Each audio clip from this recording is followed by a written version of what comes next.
What you manifest in your mind, you can bring to reality. Midway, new war movie in theaters. Clearly a cash grab for the studios to get that Veterans Day money. I actually went and saw the movie on Veterans Day. It wasn't until the movie started and I saw like the other people that were in the theater that it was Veterans Day, and that like this was clearly I saw what was going on finally. I was in the theater. I was like, oh my goodness, this is a cash grab.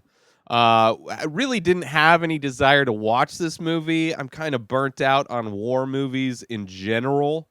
But because I'm a Regal Unlimited member, they had a deal where if you watch a certain amount, like if you watch these movies that get released, like every time you watch one, you get extra bonus points. And this one was the third movie in line of a group of 4 movies that I needed to see to get 1,000 extra points and a free small popcorn. So I went and watched it. I mean, I get to watch as many movies as I want anyway. It's just the investment of time, which it is a long movie. Directed by Roland Emmerich, which I am a fan of Independence Day with Will Smith. Probably one of the only few, I should say, fun Will Smith movies. He's in a lot of bad movies, people. Roland Emmerich, I really hadn't kept up with his career. He did like Day After Tomorrow, and like he does like big, like over the top, like everything is crumbling, society is crumbling, explosions are going off. So, going into this movie, wasn't excited, but was expecting actually much more of like rah USA propaganda kind of movie. Like this is, I just assume war movies, and I mean a lot of them do. War movies kind of encourage young people to go sign up, like they glorify war, which this one was oddly balanced. In a way, I mean, it's the Japanese, so it's Midway, which that doesn't really is a skirmish that happened or an incident that happened. It's like not really, at least according to this movie, it wasn't like it wasn't.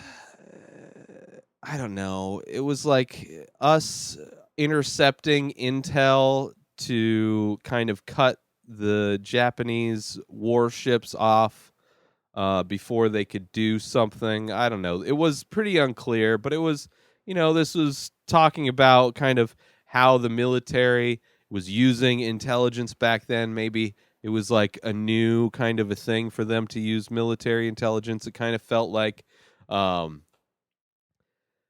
they showed a lot of respect to the Japanese generals in this movie, and like even the Japanese military. Versus like the U.S. was kind of when the portrayal of the U.S. soldiers and military was kind of a weird mix. It was a weird mix of like extremely clumsy and everything going wrong at all times, mixed with like superheroes. Like there's some actors and some characters in this movie where like there's when things first start popping off and like explosions are happening. I think it was Pearl Harbor. Maybe this movie's so forgettable that I'm just holding on to threads of things that happened in it. But when things were popping off, like there's this scene where it's like this military, this I don't know the rankings, like a higher ranked supervisor kind of a Navy guy, and then a kid, right? It's this kid that's like doesn't like being there, doesn't really want to conform. Like they're setting up chairs for a church service, and the kid's like, "What if you don't believe in God?" And it's like, "Oh, how dare you!" And then things start popping off. But this guy, the supervisor guy, I don't know what his rank was.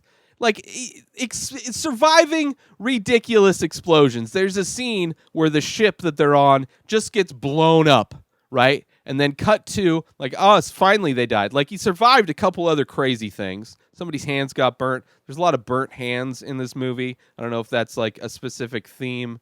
Maybe it's the one metaphor in this film that's trying to say something. I don't know. But this guy survives like these crazy things, and then the boat blows up, and I'm like, well, at least that guy's dead. And like, no, cut back to that same boat where it's just a big hole is torn out of it, everything's on fire, and this guy is just like getting up and dusting himself off. It's like, we gotta still fight these guys. Also, heavy use of the word Jap, right? This is like this word used more in this movie. I mean, it's just poorly written movie anyway. Like, it's just, and every time somebody's speaking any U.S. military, they throw it out there. Like, it's just it's in every sentence and every dialogue on every page of the script, heavily used, which was, it felt out of place. Like, I understand that's what they called them, but it's like, you gotta not have it in every piece of dialogue in every scene, because then it's just too much. It's just too much. It just gets like, it's like hate. It's like there's a line between, in comedy, like there's a line between like being funny and roasting somebody, and then the other side of just being racist and being like a hack, like hack racism. This is like hack racism in writing. But I don't know. It's such a weird. Everybody's also like, all the characters, all the actors who are cast to look like the people that they're portraying. You know, it's like they clearly did a casting, and then they put makeup on to make some of them look even more so like the person. But then the acting is like kind of this weird, over the top, like exaggerate. It's like the whole tone of this movie. It really felt like the movie was written by somebody who's has no experience in the U.S.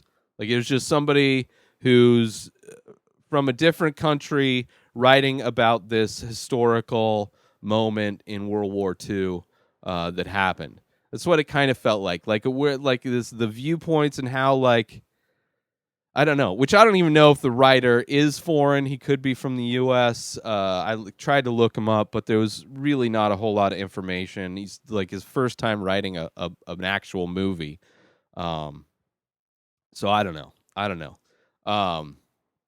The lead of this movie, kind of charismatic, which I kind of enjoyed. At least there was, mild points of this movie that were entertaining. Although it opens up, he's like a dive bomb pilot, right? The lead character that we're following through most of this. I mean, it cuts back through other things. It's just overall not a good movie. But at least this lead, he's like this pilot, and he's like a maverick pilot, right? It cuts to him the first part of this movie, and he's like going in for a landing, and he's with his, his gunman or whatever, whoever sits behind him, who fires the rear machine gun, and they're going in for a landing. And he's just like, yeah, so I'm just gonna, like, for no reason, I'm just gonna be like, I'm gonna make this the most difficult landing ever. I'm like gonna stall my engines. I'm gonna come in sideways. I'm gonna do all of these things that for no reason. That's not part of like the training thing. He's just like, oh, I'm just gonna do it because I'm this cocky, awesome pilot. But later, of course, that exact situation happens where his engine stalls out and everything goes wrong and he has to land, and he has this like maneuver where he like dips the plane under the lip of the aircraft carrier and just kind of lands it like nice and soft and steady, like a feather on the platform of the aircraft carrier. And it's just, I don't know, man. This whole movie was like just basic, just like it's like a movie written for stupid people. Like, it's easily consumable. Let's not really spend too much time making the whole idea of what's going on palatable. Like, there's no real worry about what actually happened in Midway, I guess. It just like, as far as what happened in Midway, this movie is not very good at explaining. Like, I didn't come out of this movie with a newfound appreciation for the Battle at Midway or whatever it's called historically. I just came out of it going, well, it's like, that was bad. That was a bad movie, and weirdly like unbalanced, goofy at times, yet like superhero at times. I don't know. It was just, I don't know. I just hope that small popcorn was worth it. And the 1,000 points. Anytime I get points, it's good.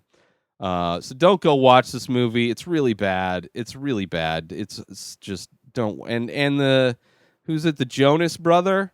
Stop putting him in movies. He is just like the worst. He is just not good. His acting style is almost like what's his face on Saturday Night Live, where he would just break character all the time, and that was kind of his style, to just be really shitty at it. Like, that's his acting style. He's really just not good. And the writing of this movie is just really bad. Anyway, that's it for this episode of The Ray Taylor Show. Do not go watch Midway. But you can watch this show every single day and subscribe over at IGTV, YouTube, and everywhere else podcasts are found. Go buy my artwork over at inspireddisorder.com and save 25% with coupon code RTS. Follow me on social media at Ray Taylor. Have a wonderful day, everybody. Peace out!